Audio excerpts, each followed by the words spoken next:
My name is Will Poff Webster. I work at the Institute for Progress on infrastructure policy, which means housing, transportation, and energy. But for the purpose of this conversation, I'm putting my housing hat on, which is good because I spent the last 3 years working for Senator Brian Schatz on the Hill on housing policy. And before that, I was in state and local government. The two people on this panel with me really need very little introduction because if you follow them on Twitter, you know everything you need to know about both of them. But Alex Armanovich is at the Niskanen Center. He's like the guy there on all things urbanism and housing. And Chris Elmendorf is at UC Davis and is the guy, if you want to know anything about not only California housing policy, but also increasingly national stuff. So thank you both for being here. And Alex told me right before the panel that the thing about public policy is that it's funny. So we're going to try to have a little bit of that in this panel. And Alex, at least, everything he says is a tweet. So please bring that energy. So I want to kick it off. We're talking about federal housing policy, which in some ways is actually neglected when it comes to kind of progress and abundance world, because a lot of it is at the state and local level. And I want to sort of kick it off with you guys. What do you think are the aptitudes of the different levels of government for housing policy? Is federal intervention even needed? Are there distinctive things that you think the federal government can or should do? You want to go first? Go ahead. Yeah, sure. I mean, I do think that it makes sense that states are the kind of like primary drivers of this. Certainly, states relative to the localities, zoning power is something that's like relatively novel. It has only been around for 100 years. The power to zone is natively held at the state level and awarded at the pleasure of the state to localities, and so the ability to put guardrails on that kind of state-local partnership is kind of like constitutionally appropriate. In addition to, on a policy level, cities exist as labor market areas, not necessarily what are arbitrary lines on a map of political boundaries. Generally, like the consequences of growth control decision making accrue within a commuting zone, like a labor market area, and so. In theory, a metropolitan government that captures the region should be able to internalize most of the right incentives for making growth control decisions and infrastructure planning decisions. And so it would be surprising if any one small part of a municipal area were able to get the incentives right.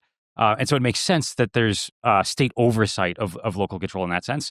The federal tax base, we have a progressive tax system, and so when people have more access to high wage, high opportunity areas, GDP, economic growth, it rises, and as incomes rise in a progressive tax system, that's the federal tax base.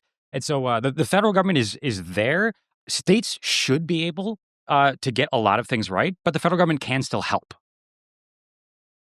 Yeah, I would add to that. If you look at almost any economics paper that tries to estimate the welfare effects of a major upzoning of an urban area, the vast majority of the benefits accrue to outsiders. So I'm really glad that as a San Francisco resident, New York City is pursuing City of Yes upzoning, and there's some positive probability that I'll move to New York in the future. But my preferences are not being considered when New York is contemplating how much upzoning to do. Conversely, San Francisco is the center of the universe for artificial intelligence. The ability of the AI industry to innovate is in part dependent on their ability to recruit labor, and their ability to recruit labor is in turn a function of housing prices. So if you think the AI industry is important for national welfare, for national defense, you also have to be concerned about housing supply in the San Francisco Bay Area. And even thinking about California as a state or New York as a state, they're not necessarily going to take the considerations of the nation as a whole into account. The other thing I would say about the federal role is state and local governments are subject to balanced budget requirements as a constitutional matter. The federal government is not. The federal government has more borrowing capacity. And so the federal government may be able to intervene in housing markets in ways that are countercyclical, and state and local governments just don't have the ability to do that. You know, one place to take this is right off of what Chris was saying. Federal government already has a big role in housing finance, Fannie and Freddie, and backstops for financing housing across America. There's an emerging view, maybe on the left side of the abundance spectrum, that we should be using this and expanding this for pro-housing policy, like financing for multifamily to replace private sector finance and expand it, deal with the cyclical nature of the housing market. There's also a perspective out there that the problem of the housing shortage is overwhelmingly one of regulation rather than market failures in housing finance. What do you guys think? And how would you distinguish housing finance that subsidizes supply instead of the known dead end of subsidizing demand and not having enough supply? You want me to go first? Housing finance, yes or no? Yeah, housing finance. I always encourage people to be disciplined about identifying a market failure or financial friction. In other words, don't hand wave away the theory practice, integration there. That you really want to be like, for example, like it makes sense. We do know that financial markets in periods of extreme stress, like in a 2009, a 1929 moment, financial markets in extreme circumstances could break down, and it's like really, really well defined, clear, exactly obvious what it is. Even in ordinary business cycles, you could imagine that there could be during a downturn, ordinary Keynesian reasons to intervene there, but also maybe that there are temporary supernormal returns, the time varying risk premium being higher. We could imagine a public investor behaving like a vulture fund, but owned by the public. Kind of distressed asset investing during downturns. But again, that you'd want to not just say that and be like, doesn't that sound cool? Because it does sound cool. You actually want to be like, maybe we should measure that and make sure we're being thoughtful about it. So there's one thing of like, yeah, there's probably some actual financial frictions that we should be, looking at and fixing. Part of it also can be the political economy of delivering subsidy through financial policy. It smacks of a different, flavor. That it's not, in terms of bipartisanship, in NPV terms, an interest rate buy down could be the same subsidy that you could do in the different line in the spreadsheet. You could use a voucher to deliver the subsidy through a voucher to top up the rents instead of by buying down the interest rate, and it affects the internal rate of return that the spreadsheet produces in the exact same way. But it's not a woke voucher. It's a cigar smoking banker just doing a deal. I think the political economy of the framing as a subsidy device is also something that's not trivial. Yeah, I guess what I would add to that is that the federal government, for better or worse, is already heavily involved in housing finance, both on the demand side through mortgage interest reduction and to some extent on the supply side, particularly for deed-restricted affordable housing through the low-income housing tax credit program. I'm extremely anxious about federal programs that would expand demand subsidies unless they're also tied to some kind of supply expansion, because if you subsidize demand without doing anything about the supply problem, you're really going to screw the people who just miss qualifying for the demand subsidy, the people who are just a little bit above the income threshold. They experience higher prices as a result of the demand subsidy, but they don't get relief from those higher prices. But given that there is this existing set of programs, I think it's worth asking whether the programs can be tweaked in such a way as to put pressure on state and local governments to reduce supply barriers. We have to spend so much time warning people that subsidies are not the problem in Manhattan and San Francisco, that sometimes we actually overdo it. And it's like, actually, in elastic and left behind markets, subsidies actually work just fine. If you deploy if you're in Detroit, subsidies are really helpful. In Detroit and Houston, deploying new vouchers elicits new housing supply, because Detroit has, even with bad zoning in Detroit, they have the vacant land for new single-family homes. Mm-hmm. In Houston, they have accommodative land use regulations, relatively speaking. It's not perfect, but supply and demand are going to work pretty ordinarily in response to there's a good reason that we've had to emphasize it so much, because we've spent so much time on the subsidy side, at the federal and the state levels, that there's, the emphasis has been a necessary corrective.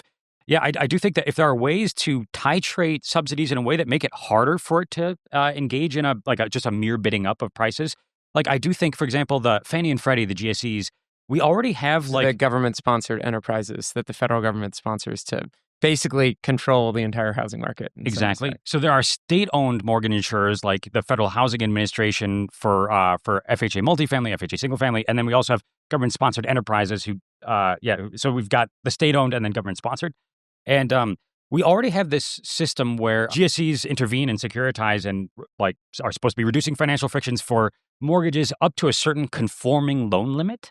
The funny thing is, we actually set the conforming loan limit higher in high-cost areas, which under like classical congressional politics, like you could see why people would be interested in that just for like balance across states. But for setting incentives, it's actually like we actually don't want demand side support to allow prices to chase higher. It would be neat to recalibrate the GSE subsidies so that like when you're above conforming loan limit, you can still get a mortgage. It's called jumbo. You get, it's not a federally backed mortgage. It's a private label mortgage. You could imagine, so right now we have like, conforming and jumbo.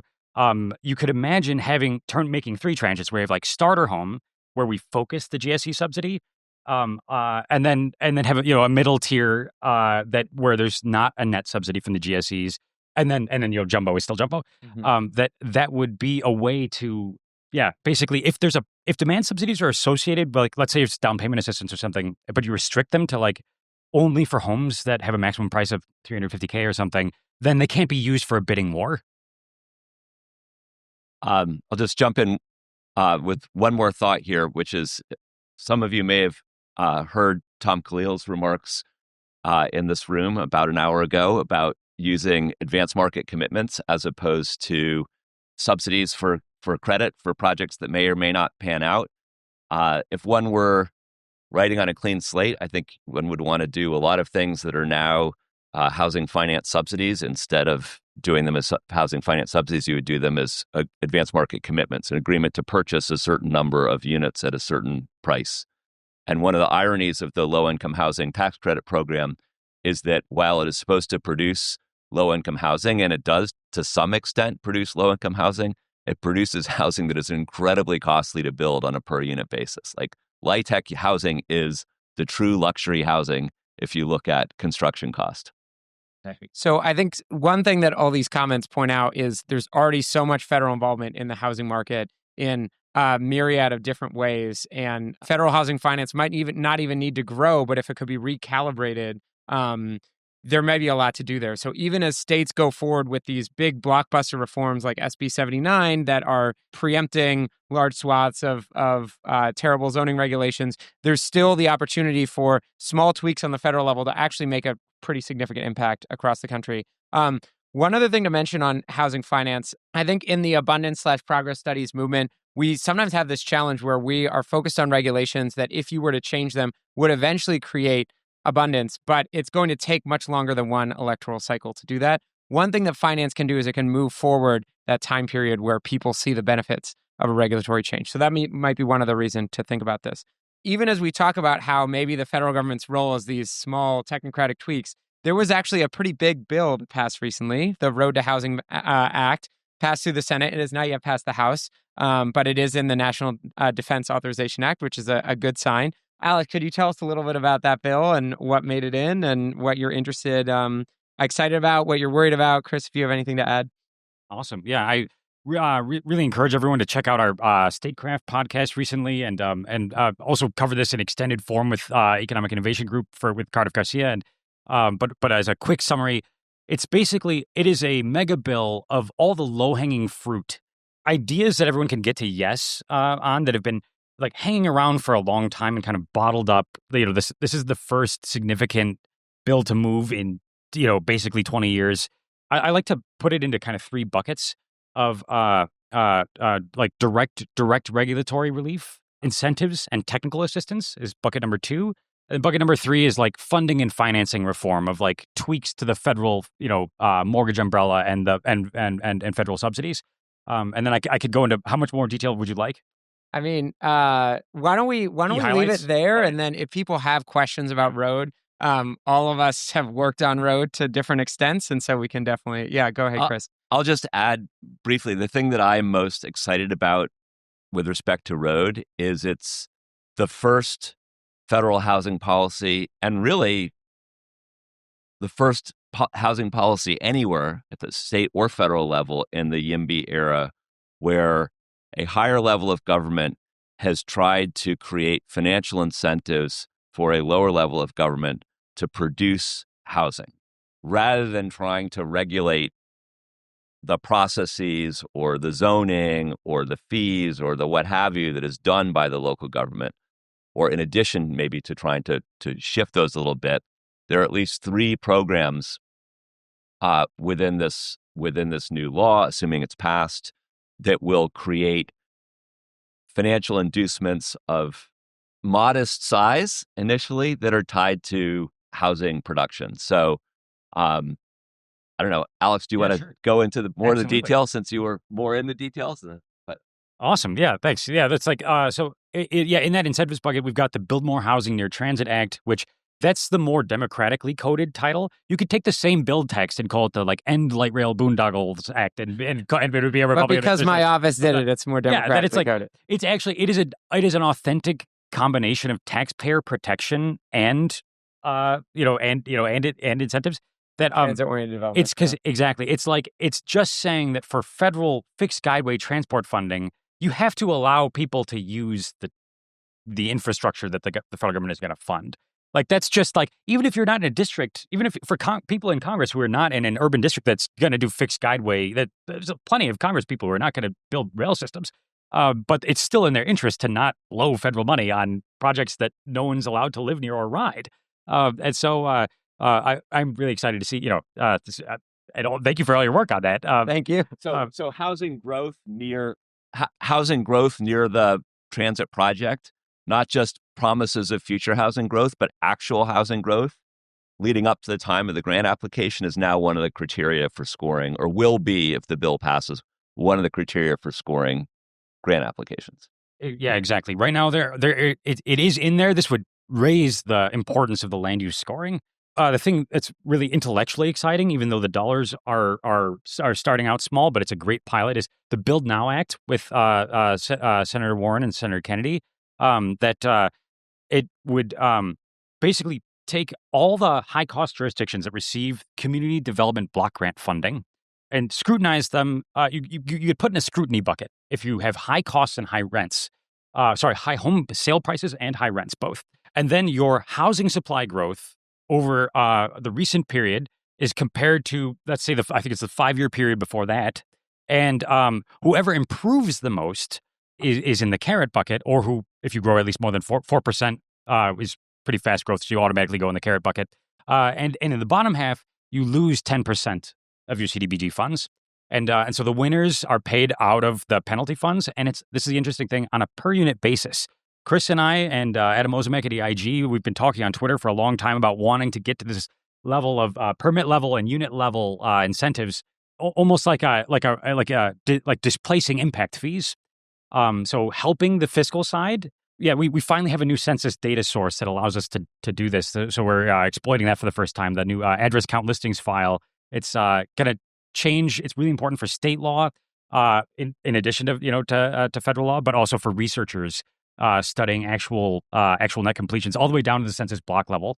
So finally, I have a piece that was supposed to be out this week already, but the piece is coming shortly. As you can tell, we're very excited about the Road to Housing Act. It is a huge deal in terms of a new thing the federal government is doing. I guess just one thing to add on there is, one criticism you could give of the federal government using its financial fiscal levers to try to incentivize state and local governments to improve their housing policy, to reform their zoning, is that most of the way people talk about this is a federal incentive, a carrot, new money going to a state or local government if they build more. And a lot of the places that don't build in America are not poor places. They don't need more federal money. They would much rather keep their NIMBYism than they would get extra money. But an interesting thing about the Build Now Act is it actually takes away federal resources from places that don't build. So that's interesting. If you think that places are less likely to respond to a carrot, but might have loss aversion about a stick, this might actually be more impactful than other reforms that would just, say, you're going to get more money, but if you're a suburb that doesn't want to build, then you're never going to take that money. Because we are at a Progress conference, I wanted to just sort of briefly ask a 2-part question here about what is the role of housing policy in innovation and progress? How does housing policy contribute to innovation? And then also, what's the role of innovation in housing policy? How can innovation help with housing policy? Great questions. So I think You helped come up with them, Chris. I think I alluded to an answer to the first one in my opening remarks, which is about economic agglomerations, right? Yeah. People need to be at their most creative, at their most productive. They need to be in physical communities with other people who are working on the same problems. And that's a geometry problem in part. So it's a transportation problem, and it's also a housing problem, which is like geography or geometry in space. So how do we get the built environment that enables people to be proximate to one another where they can work on their projects together? That's I think the key contribution of housing policy to innovation. And then what's the role of innovation in housing policy? One of the unfortunate things that we have come to learn over the last half dozen years is that housing productivity has been horrible and declining for the last 50 years. And that may be in part a Beaumont cost disease problem, that there is just an inherent dependence on craft labor in the building of housing, and anything that depends on labor inputs and an economy where more and more things are being automated is going to become more expensive over time. Daycare and string quartets and housing may to some degree all be in the same bucket. But it appears as well that it's not purely a story of Beaumont cost disease. It's also in part a story about how do we leverage potential labor-saving technologies in the building of housing. And there is some potential for doing that. But do firms have incentives to invest in R&D or not? Well, they might have stronger incentives to invest in R&D if there were advanced market commitments made by a big purchaser, right? That could be the federal government in part. And there's a nice paper by Ed Glazer and some of his students also showing both theoretically and with some evidence that firm size is correlated with R&D investment in the building space. And firm size is larger in more lightly regulated housing markets. Where you have more heavily regulated markets, firms are generally smaller and more differentiated. They specialize in the politics of housing approvals rather than in building large projects in a kind of mass production efficient mode. There may, in fact, be a pretty straightforward connection between reducing regulatory barriers to building and getting more housing innovation. Yeah, it's a great point. I mean, one of the highlights in road is the removing the chassis requirement for manufactured housing, which is it's an offsite, factory production. There's a national building code for it called that we call the HUD code. It requires you basically to have it installed on a permanent mobile chassis, even though most of these homes are never ever moved. It's because the legacy of this is as mobile homes, but in fact now mobile home is kind of a misnomer with manufactured housing. Exactly right. And it's one reason to believe that there's some optimism that this isn't just like hopium, and vaporware, is that these homes are actually their hard costs, the actual construction cost of the structure are they are something like 30% cheaper on a quality adjusted basis, like they on a fair apples to apples basis. It's important to hold two things in your mind on this because you can err in either direction. On the one hand, getting hard costs down through technology cannot solve the land problem. That when land is $50 million an acre, now HUD code home, a single module, 2-bed, 1-bath starter home ships, excluding land, for an average price of about $90,000. But if you install it on an acre in the center of a high-wage agglomeration, it will cost $50 million and $90,000 to have that house. And people are like, oh, why didn't technology solve? It's because you have to stack more units on the. It doesn't matter. This is why Matt Iglesias says the most important technological innovation for housing policy is the elevator. Exactly. Because it turns out you can build on top of it. So we have to be really disciplined about it. Sort of like, when you're dealing with high land prices, that's a growth control problem where the laws that set the amount of land per unit are determining the per unit land cost. That is what YIMBYism can fix. But at the same time, after you fix the growth control problem on the regulatory side, then all that matters is construction costs, because then your hard and soft costs of construction are what set the break-even rent at which construction will start to slow down. So I'm going to go to audience questions in just a moment if you're thinking about things you want to chat about more. But before we get there, what are the next steps you'd hope to have for federal housing policy after Road? What's the frontier here? You guys wrote a great paper about how we could leverage the low-income housing tax credit to improve housing policy in urban areas. Are there other things you're thinking about? What are the possibilities next? So I think there are probably discrete possibilities for pushing uh, big cities where you have relatively high public tolerance for housing development, but interest group coalitions that are a problem for housing development to intervene in their or change their regulatory structures in ways that are tolerated by the public, but disappoint some interest groups. And that's what we, in a nutshell, tried to propose or sketch what that might look like in the LIHTC paper. Beyond that, I don't have a clear vision of what the next step is. I think one of the things we've learned from state reforms is that reform is a multi-year process. You do something that you think is going to work in some way, and then you discover problems with it, or local governments evade it. And I think we'll see some of the same things if the Road to Housing Act passes. I think the formula in Build Now for allocating CBD community development block grant money based on housing performance, the performance metric it's a good first start, but it needs some work. And I think there will be occasions, I hope, to refine that metric over time, perhaps tie additional federal dollars to it as the metric gets better. Yeah, I do think that on the incentive front, there's this vast wall of federal money for infrastructure, and it's only incidentally tied to growth. It's kind of, it's like irrespective. And so we need to check, like, okay, which types of things need to have housing scoring attached to the grant, and which types of things should be converted to something that's more like formula funding on a per unit basis, where we're like, have dollars chase heads, where we're not commandeering, we're not coercing local governments. It's actually good policy and good politics. Like, on the one hand, it's like, yeah, it's like we want to incentivize change, but it's also objectively true that if you're growing really fast and you are adding a ton of people in homes, you probably do need more water and sewer money. You probably do need more, like, of all of the federal money that goes to local and state government. On the merits, you do need more when you allow more people, even if incentives alone can't motivate a lot of jurisdictions to change their behavior. It's really important that we have the fiscal side locked down. We have to ensure that growth always pays, because when state level action to really muscularly end the housing crisis, we want to make sure that there's not any service quality degradation, that the money is there to serve the growth. We have to watch backlash very carefully.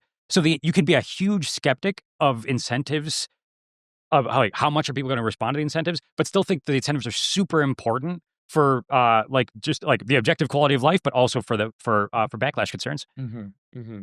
Just to throw out a few things, because I think Road is this big bill with 27 different proposals tied into it in 315 pages, but there's still a lot of different ways that federal agencies relate to housing that are kind of next frontiers. Like, for instance, the way the Department of Defense pays service members to live in high-cost areas, you could tweak that so there's an incentive to build more housing in those places rather than crowd out units on the private market. The way the Federal Aviation Administration regulates the height of buildings near airports is not good. It's kind of like NEPA. It's a long procedural process rather than kind of determinations overall about safety. Building codes. We have building codes in America that are really out of date. There are a lot of other countries that do a better job balancing safety and construction costs. Construction defect liability laws that make it hard to build condos around America. There's federal angles there. So there's a lot of these kind of niche areas in addition to the bigger picture changes of the federal fiscal levers that Alex is talking about. Let me take a pause there and see if people have questions they want to ask. It could either be something in the weeds. You can tell we've got some real housing nerds up here, or it could be something more general coming from another field. Yeah, right in the front. Like St. Alban, I'm from St. Louis, but now I live in Washington, D.C. St. Louis is a very low cost of housing area, at least from my perspective, whereas D.C. is very high cost. I'm curious your take on, like, the difference if the Road to Housing Act were passed. Like, how different would the housing sector in St. Louis look in 20 years versus on Washington, D.C.? Then what might some of the differences be due to the fact that they're like low versus high cost of housing? That's a really good question. And it, I think lurking just behind it is, what should federal housing policy be with respect to metropolitan regions that are in economic decline? And I don't have a great answer there. I am not Sam Altman, and so I can't personally relocate myself to St. Louis and fix all of its problems. Although we should also note that he hasn't done that. I'm not sure that he could either. But it's pretty telling that when he was asked, like, what could you do philanthropically for St. Louis? The most that he could come up with was the idea of transposing himself. And I think that probably we should recognize that failing cities are like a reality, an inevitability in a dynamic economy, just like failing firms are a reality in a dynamic economy. Technology changes, where people want to live changes, economic agglomerations change. St. Louis was once a central transportation node. It is no longer a central transportation node when we're no longer dependent on rivers as our mode of transit. Stating that at a high level of abstraction, I don't have like a good set of policy recommendations for facilitating soft landings Alex, for you want to jump in? Sure. failing cities. Yeah, that's like there's no like public safety or education elements. Like this is a strictly housing side thing. What I was saying earlier about the demand side stuff, where sometimes when we're so focused on correcting the record in high cost areas that it's like we forget actually Section 8 works amazingly in St. Louis. We're not worried about bidding up prices unduly at all. And there is Section 8 streamlining in the bill that it's going to make voucher lease up rates easier. There's also small dollar mortgage reform. So on the one hand, part of me, I like to joke that I'm like, I wish our mortgages were so small that small dollar mortgages were our biggest problem. But in places where homes are really cheap, where a $100,000 mortgage does not pencil under current underwriting standards, we've Dodd-Frank put in fee caps, but also reduced some of the automated underwriting, and for good reason. Like we didn't want the so-called ninja loans, the no doc or low doc mortgages anymore. If it costs $3,000 to underwrite a loan and you have a fee cap, that means there's a certain loan size at which it's not feasible to do that. And so there is a fix there, and that actually will be impactful for community development in places that need small dollar mortgages. And I think the other thing just to mention quickly here is we have a solution for how to build housing in places where the cost of housing is mostly construction and not land. And that solution is manufactured housing. It's trying to build housing at scale. One of the big barriers to this has been that we have this steel chassis requirement, which is totally outdated and doesn't make any sense. So if road to housing and federal policy starts to create a flywheel of innovation in the housing construction sector so that we reduce the cost to build housing, you could see the quality of housing stock in places with not a lot of demand, but still a lot of people who live there, like St. Louis, really going up. And that could be an exciting change. Although it is only one part of road. And I would say, road is just as focused on high cost places as other places. We get a couple other, right back there. Hi, is bipartisanship on housing reform likely to persist in the future? Yeah, I was going to say, like, the one thing is, on the one hand, in the pro-housing movement, we stand on the shoulders of giants. We also stand on the shoulders of slain YIMBYs. And to the point that people are like, I've never heard of that guy. We actually are not the first. There are at least two 20th century waves of housing reform. Mitt Romney's dad, George Romney, as HUD secretary. George Romney's political career was ended by a fight with Richard Nixon on this stuff. That it's sort of like past waves of pro-housing reformers, when they went after the suburbs in certain ways, did run into big trouble. In New York, we had the Nelson Rockefeller's Urban Development Corporation was much stronger than what Alex Lee has proposed for California as their social housing builder. It had zoning preemption in addition to the ability to do bonds and eminent domain. But when they went into Westchester and did the Seven Towns plan, eventually the UDC got into fiscal trouble. They were investing long and borrowing short, and hit the 1970s interest rate squeeze. But the NIMBYs were there when they got in fiscal trouble. They neutered the UDC, and so it's sort of like those generations of reform are forgotten in part because they're mistakes that we have to learn from. So yeah, the coalitions have come together before, but we're building a new. We are facing a different kind of problem in the sense that the housing squeeze is affecting the middle class. So like in the 1970s, there were these housing reformers, but they were more focused on income integration rather than quantity.